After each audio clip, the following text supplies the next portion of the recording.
এই জায়গাটা না সত্যি বলতে কল্পনার থেকে অনেক বেশি সুন্দর। কিন্তু এরপরও আমার মনটা ভালো নেই। এখানে আসার পরে আমি একটা সত্যি উপলব্ধি করলাম। মানুষের ভালো থাকাটা না কোনো সুন্দর প্লেসের উপর বা অন্য কিছুর উপর ডিপেন্ড করে না। এটা ডিপেন্ড করে আপনার সাথে যে সঙ্গী আছে ওর উপর। আপনার সঙ্গী যদি ভালো হয় তাহলে কোন প্লেসে আছেন ওইটা কোনো ব্যাপার না। আমার এবং সুব্রত দ্বারা দুজনেরই কিন্তু মন ভালো ছিল না।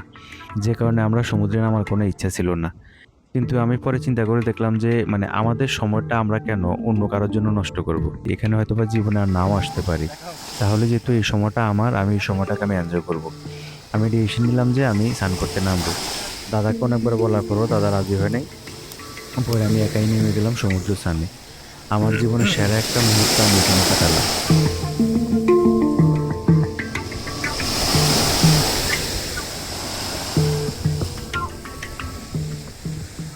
এরপরে আমাদের উদ্দেশ্য ছিল সানসেট সেলিব্রেশন দেখতে যাওয়া। কিন্তু একই কারণে ওই জায়গাতেও যাওয়া হয়নি। এরপরে আমরা চলে আসলাম এই নিরিবিলি প্লেসটাতে। এখানে এসে দেখলাম ২য় বিশ্বযুদ্ধের সময় ব্যবহৃত একটা জাহাজ। এই জাহাজটা নাকি আপনার ভিয়েতনামের সাথে যুদ্ধ করার সময় ব্যবহার করা হইছে।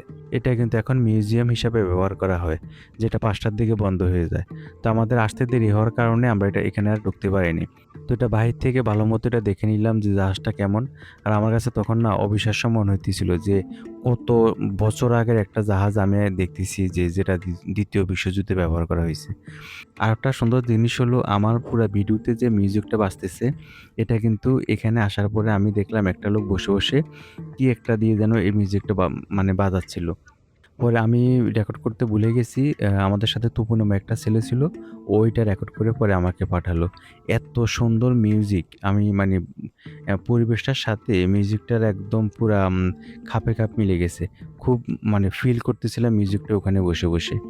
তো আজকের এই ভিডিওটা আমাদের কিউএস্ট এর সর্বশেষ ভিডিও। এরপর আর কোনো ভিডিও নেই। আমি পরবর্তীতে আপনাদের সাথে অন্য আরেকটা ভিডিও নিয়ে দেখা করব। সে পর্যন্ত সবাই ভালো থাকবেন। বাই।